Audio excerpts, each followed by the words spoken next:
रहा हूँ ये भी मेरा ही फैसला है। जैसे आपके हस्बैंड थे, उनके साथ डीलिंग अलग होनी थी, डायरेक्ट डीलिंग से वो नहीं बात बनती। जैसे आपके फादर साहब हैं, उनके साथ डायरेक्ट डीलिंग हो ही नहीं सकती, इनडायरेक्ट होना था। लेकिन आप तो बहुत सीधी हैं, सब राम फिलोसफी वाली है, तो डायरेक्ट ही हैं, इसलिए प्रॉब्लम आ जाती है। अब आपको कृष्ण बनना है, इनडायरेक्ट व्यक्ति बनना है, तो सब कुछ ठीक हो जाएगा। बस इतनी सी तो बात है। लाइफ मुश्किल नहीं, बहुत आसान है, बस इसको जीने का तरीका आ जाए। लाइफ कला है, मेरे को ये लगता है यार, जिंदगी एक कला है। आपने हैक कर लिया है ऐसे है? आपको लगता है आपने हैक कर लिया? ना, मैं ऐसा नहीं, दावा नहीं कर सकता, क्योंकि जिंदगी कला है, लेकिन बहुत महान कला है, बहुत जटिल भी है। कलाकार को भी कब पटखनी दे दे कुछ नहीं कहा जा सकता। जिसको गुमान हो कि मैंने ये कर लिया, पता नहीं, मन इतना कॉम्प्लिकेटेड है, पता नहीं कब क्या कर दे। सही बात है। हाँ, तो मैं अनिश्चितता में जीता हूँ, तो मैं इस अनिश्चितता के साथ भी जीता हूँ कि मैं मनोवैज्ञानिक हूँ। इसका मतलब ये नहीं है कि मैं ये श्योर हो गया कि मैं कभी मानसिक रूप से परेशान नहीं हूँ। कितना भी हो सकता हूँ, कुछ भी हो सकता है, इसलिए मैं अपने मन की ज्यादा केयर करता हूँ। मैं इसके अंदर इमोशन नहीं दबाता, डिजायर नहीं दबाता। जो ये मन कहता है ये डिजायर करनी है, मैं कहता हूँ करेंगे भी, दबाना थोड़ी ना है। अगर मैंने इसकी बात नहीं मानी तो ये फिर कहेगा फिर आ जा फिर। इसको तो एक अच्छा दोस्त बना के रखना है ना। जी जी। तो आप अपने मन को फ्रेशन रखने के लिए क्या करते हैं? आप लोगों को क्या टिप्स दे सकते हैं जिससे, मतलब नॉर्मली भी जो लोग भी ये चीज आप सुन रहे हैं वो उसमें करेंगे ना, पॉडकास्ट में। तो अभी वो सेशन समाप्त हो जाएंगे, फिर पॉडकास्ट करेंगे, फिर आपका एक अलग नाम, एक अलग आइडेंटिटी देंगे। ठीक है ना?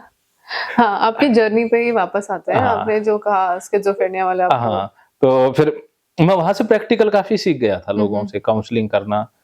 फिर मैं वैसे, मेरे को ना वो कहते हैं ना, इंसान का दिमाग बादाम खाने से नहीं चलता, ठोकरे खाने से चलता है। तो मेरे को कुछ ठोकरें अच्छी खासी मिली, परिवार से भी, सबसे मेरे को काफी मिला। तो मेरे को, मैं भी बहुत परेशान होता, बहुत गिला शिकवा शिकायतें होती है, लेकिन अब समझ गया कि वो जरूरी थी। वो नहीं मिलती तो मैं ये मुकाम हासिल नहीं कर पाता। तो अब मन में नहीं रहा किसी के प्रति गिला शिकवा, अब जो है उसको स्वीकार कर लिया 100%। अब भाई जीना है तो खुद की खुशी के लिए जीना है, तो ये चीजें बाद की है। तो इससे पहले क्या था कि अब मैंने वो जॉब छोड़ के वो डिप्लोमा कर लिया। अब डिप्लोमा मैंने कर लिया और तभी क्लिनिक खोलना है, तो खोल दिया। 1 लाख रुपए लगा दिए, आज से लगभग 12-13 साल पहले। बहुत हुआ करते थे। अब ऐसे कौन आएगा, प्रचार भी किया, बहुत लगे पैसे, अब कोई आया ही नहीं। आया नहीं तो अब कर्जा, घर वालों ने कह दिया ना पैसा देंगे, देंगे नहीं 1 रुपया भी। दिए भी नहीं, कोई तरस भी नहीं आया। अब ब्याज पे लाया 2 रुपए ब्याज, तो अब वो पैसे तो देने हैं। तो अब वो तो बंद हो गया, सामान सुमन बेच दिया, कुछ तो उतर गया, कुछ सब रह गया। तो इधर उधर से पकड़ लिए, मैनेज कर, फिर लगाया कोई जॉब कर लेते हैं, कुछ दिन कर्जा उतर जाएगा। तो मैंने जॉब पकड़ ली, एक जॉब कर ली। अब जॉब कर ली तो वो जॉब करता रहा, लेकिन जॉब में मन तो था नहीं, जॉब तो करनी नहीं है, तो टेम्परेरी है। लेकिन उन लोगों ने कुछ ज्यादा ही खींच लिया मेरे को कि तो बड़ी है, करता रहे करता रहे। तो फिर भी मैंने एक दिन छोड़ ही दिया। फिर अब पैसे उतर के कर्जा है नहीं, तो फिर मन में था भी सेंटर दोबारा करते हैं। वो काउंसलिंग सेंटर दोबारा ओपन कर दिया, फिर लगा दिया खर्चा, चला दूसरी बार भी नहीं।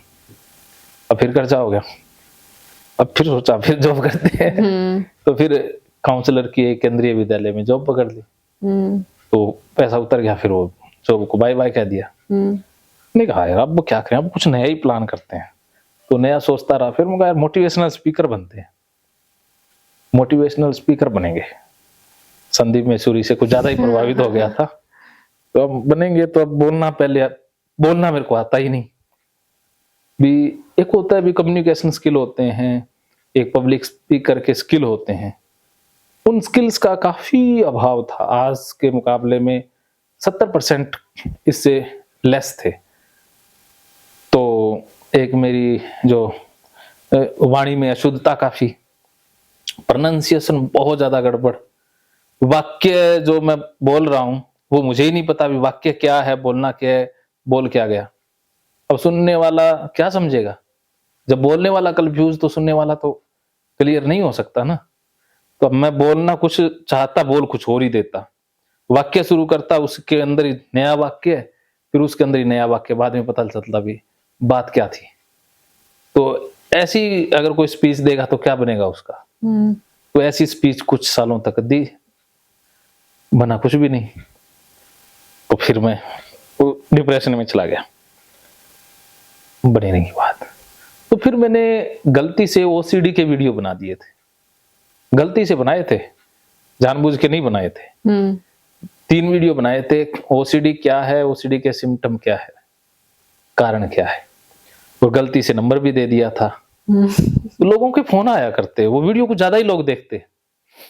तो मैं 1 साल तक तो उनको कहता रहा भी अपने इलाके में कोई साइकोलॉजिस्ट देख लो। फिर 1 साल बाद एक महिला कहती मैंने आपसे ही बात करनी है, और कहती मैं पैसे भी दूंगी। मैंने कहा भी दे दो। मैंने कहा, वो महिला कहती कितने? देखो 500 रुपए, और उसने 500 रुपए भी दे दिए आज से 7-8 साल पहले। तो बहुत थे, मेरे को लगा यार ये तो बहुत बढ़िया चीज है। तो ऐसे ऐसे धीरे धीरे उससे इनकम स्टार्ट होगी मेरी। तो इनकम स्टार्ट होगी, मैंने और भी उसके ऊपर रिसर्च शुरू कर दी, मैं उसके ऊपर और ज्यादा करता गया, और ज्यादा चलता गया, और ज्यादा करता गया। तो इसी तरीके से इस काम ने मेरे को चुन लिया। फिर मैंने नहीं शुरुआत की थी कि मैं ये करूंगा, इस काम ने मुझे यहां खींच लिया खुद ही, ये भी कुदरत का ही था। तो फिर मैंने भगवत गीता पढ़ी। भगवत गीता से तो मेरे फिर सारे भ्रम, डर, चिंता सब कुछ समाप्त हो गया। फिर मैंने भगवत गीता को ही अपने इलाज का आधार बना लिया। तो अब मैंने फिर खुद को समर्पित कर दिया। तो अब ऐसा होता है कि लोग मेरे पास ठीक होकर के आते हैं, जो 2 दिन में, वरना क्या चमत्कार होगा, जादू होगा ना, लेकिन लोग ठीक हो जाते हैं, अपने आप होते हैं। मैं नहीं करता, मैं कुछ करता नहीं हूं, अपने आप प्रभाव कुदरत करती है ना। तो लोग आपको बताते हैं कि वो परमानेंटली ठीक हो गए, या हाँ, या फिर यहाँ पे रहते हुए उनको लगता वो यहाँ भी ठीक है, घर जाके ठीक है। अब भी जो आते हैं वो बस उनका वो होता ना एक समर्पण भी, उनका एक विश्वास दिल में कि मैंने कह दिया ना कि बस ये ठीक है, तो उनका चेतन मन स्वीकार कर लेता है कि राइट। उसके बाद उनमें अपने आप बदलाव आ जाता है, कुदरत करती है ना। वो कहते हैं ना, मैं बोलता हूं इसके पीछे ताकत कुदरत की है। जब कुदरत चाहे तो क्या नामुमकिन है, प्रभाव है कुदरत का। तो मेरी वाणी अब सिर्फ और सिर्फ इलाज ही करती है। तो लोग अब तो याद ही नहीं कितने ठीक हो गए, हजारों, 5-6 हजार लोग ठीक हो गए ओसीडी जैसे। हाँ। आपका मतलब mostly success rate OCD, depression और डिप्रेशन। बाकी एंजाइटी तो नॉर्मल है, उसके आगे कुछ है ही नहीं। एंजाइटी तो डिप्रेशन के साथ ही आ जाती है। वो जो ओसीडी ठीक हो गई तो एंजाइटी तो कोई बड़ा इशू है ही नहीं। सही है, इससे आपको कॉन्फिडेंस भी बिल्डअप होता गया होगा विद टाइम कि हाँ ओसीडी लोगों की मैं ठीक कर पा रहा हूँ, पा रहा हूँ। क्योंकि लोग तो पैटर्न में फंसे रहते हैं ना ओसीडी के। क्योंकि अनुभव सिखाता है ना। तो अब मेरे को पता है भी यहाँ पर ये करना, ये वो जैसे एक बार क्या हुआ कि एक बहुत बढ़िया इंजन किसी कंपनी ने बनाया और वो खराब हो गया, तो वो चल नहीं पा रहा था। तो अब इंजीनियर आए, वो मत्था मारते रहे लेकिन नहीं चला। तो जो इंजन का मालिक था वो बहुत उदास हुआ, कहते इतने पैसे लगे, चल नहीं रहा। तो किसी ने राय दी कि अरे एक कोई मिस्त्री है देसी सा, उसको बुला के देख लो। तो मालिक कहता है जब इंजीनियर कुछ नहीं कर पाए तो वो क्या करेगा। कहते वो बुला लो, अपने क्या जाता है। तो बुला लिया। तो वो आया, देखा, वो हथौड़ा लेके आया, सीधा आया, देखा, और एक जगह पर उसने 3 हथौड़ी मारी और कहा अब चलाओ। वो इंजन चल गया। तो वो मालिक बड़ा खुश हुआ और कहता भी तुम्हारी फीस, कहता 3 लाख रुपए। वो कहता अरे 3 लाख रुपए सिर्फ चोट की। कहते चोट की फीस नहीं है। कहते देखो मेरे को ये पता है, मैंने अनुभव से सीखा है ना इतने सालों में, कि कहाँ पर चोट मारनी है, कितनी मारनी है, उसका है। तो अब मेरे को अनुभव आ गया ना, किसको क्या बात कहनी है, कितनी बार कहनी है, कैसे कहनी है, बस मैं वही बात कहता हूँ, वहीं पर उसको बता देता हूँ भी ये है, बस। समझ रहे हैं।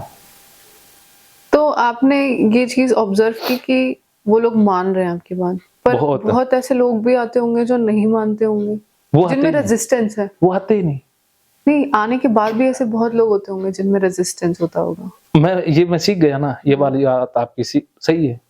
शुरुआत नया नया था तो ऐसा हुआ, तो उससे मेरी एनर्जी खराब हो रही थी, क्योंकि रेजिस्टेंस आएगा तो फिर कोलैप्स होगा तो एनर्जी में दिक्कत आएगी ना। तो जहां पर टकराव है तो वहां गर्मी भी है, तो दिमाग मेरा भी गर्म होगा, उनका भी होगा, तो वो तो अच्छी बात नहीं है, उससे मेरी एनर्जी बहुत डाउन हो जाएगी, मेरे अंदर बहुत ज्यादा दिक्कत आएगी ना।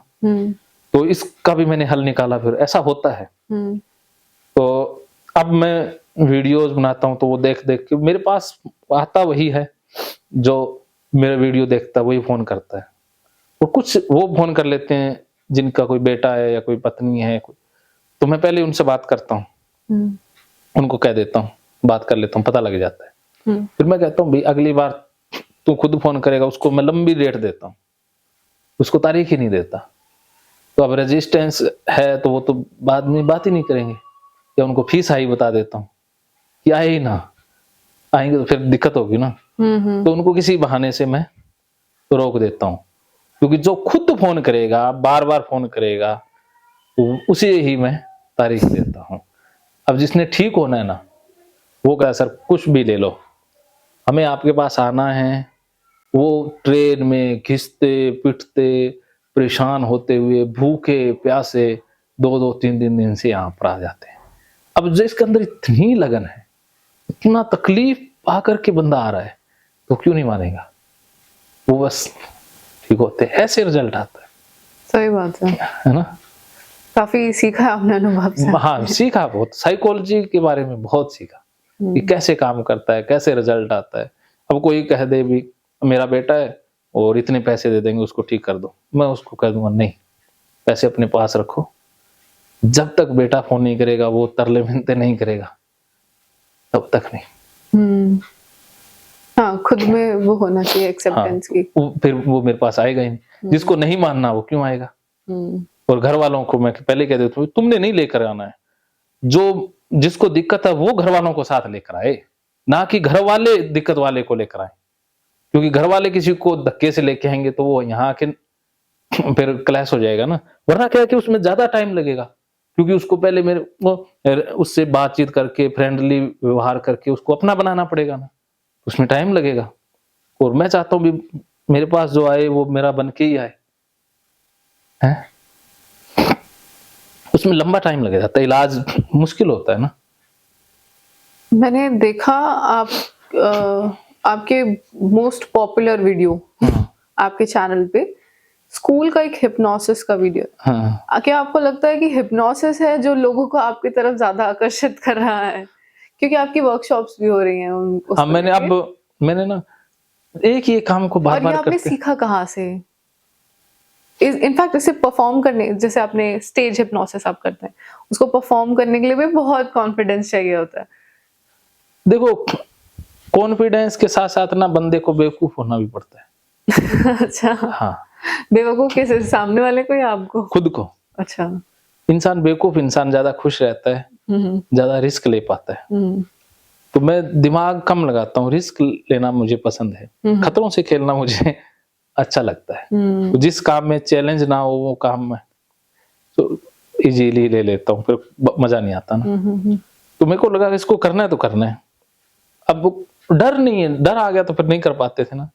मेरे को करके असफलता मिल जाए वो मंजूर है, लेकिन बिना करे असफलता को स्वीकार करना कदापि मंजूर नहीं था। पंगा लूंगा, करूंगा जरूर। तो आपका पहला एक्ट क्या था, किसके ऊपर था ये पहला एक्ट था, एक बच्ची थी उसके ऊपर था। और जब कर दिया तो मैं बहुत खुश हुआ, अभी कैसे कमाल हो गया। उसके बाद तो फिर सिलसिला शुरू हो गया, फिर ये भूत प्रेत निकालने वाले। और फिर अपने हिप्नोसिस से लोगों के भूत हाँ। प्रेत निकाले? भूत प्रेत निकलते ही हिप्नोसिस से, अच्छा। उसके बगैर ठीक नहीं होते। जो उनके मन की अंदर की गहराई, वो अचेतन मन को फिर रिप्रोग्राम करना पड़ता है ना। तो वो ये सब आपको ट्रांस के स्टेट में बताते हाँ, हैं हाँ, कि ट्रांस मेरे साथ ये हुआ था, वो हुआ था बचपन में। हाँ, वो सारा ट्रांस में वर्क हो सकता है, बाकी नहीं हो सकता। और हिप्नोसिस कितना सेफ है लोगों के लिए? 100% सेफ। क्योंकि लोगों को लगता है ना कहीं हमसे कुछ चलो ऐसा ना करवा दे। ये ना आप पॉडकास्ट रखेंगे हिप्नोसिस के ऊपर, तो आपके हिप्नोसिस से रिलेटेड जितने भी सवाल हैं उनको हम उसमें लेंगे ना। काफी सारी चीजें आपने पॉडकास्ट के लिए छोड़ दी। अरे मेरे को अच्छा लगता है। देखो वो कहते हैं ना, मुद्दत हो जाती है आप जैसे लोगों को यहाँ तक पहुंचने में, पता नहीं कब आप जैसा कोई दोबारा आए, तो जो आया है उसका फायदा उठा लिया जाए। क्योंकि आप जैसे लोग इस दुनिया में बहुत फायदा उठा कम है। हाँ, कम है। आप जैसी सोच, आप जितना ज्ञान, आप जैसा संयम, धैर्य बहुत कम लोगों में होता है। अच्छा, आपके पास जैसे लोग अपनी कुछ कुछ हैबिट्स को भी चेंज करने आते हैं, जैसे मेरे साथ है नेल बाइटिंग इशू, बहुत सिवियर है, तो ये कैसे ठीक करते हैं लोग? ये इसके ऊपर ये बात भी एक करें। ओसीडी ही है? ये एंजाइटी का ही एक टाइप है। ओसीडी अलग है, नेल बाइटिंग अलग है। ये मतलब भाई बहन से ही है, रिश्तेदारी है। जैसे अभी मैं आपसे बात कर रही हूँ ना, मेरे लिए बहुत डिफिकल्ट है नहीं खाना। हाँ, नहीं खा रही हैं साथ में, ये हो जाएगा, ये कोई बड़ी इशू नहीं। वो मोटर बंद करे आना।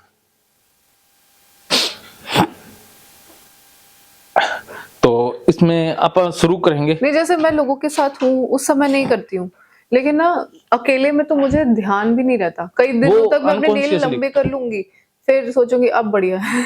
इसका मैं तरीके बताता हूँ इसके ऊपर ना। हाँ। अब अपन नेल बाइटिंग के ऊपर ही बातचीत दोबारा से शुरू करते हैं। और ऐसा नहीं कि हर बार आप बाइट ही करते हो, कई बार आप बस ऐसे ऐसे ऐसे ऐसे करके भी ना चीजें खराब कर लेते हो।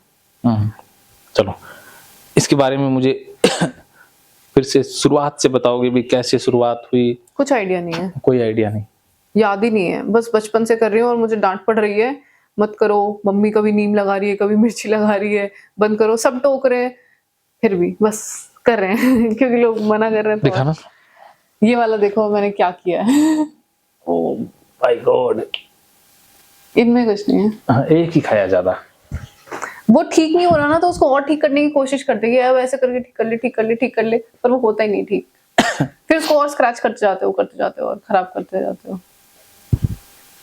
इसके ऊपर कुछ बैंड वगैरह लगाया था? नहीं, लगाना पड़ेगा लग रहा है। तो ये ना अनकॉन्शियसली होने लग जाता है, ये आप जानबूझ के नहीं कर रहे, लेकिन धीरे धीरे आप कॉन्शियस होते जाएंगे, ये आदत छूट जाएगी। क्योंकि इसका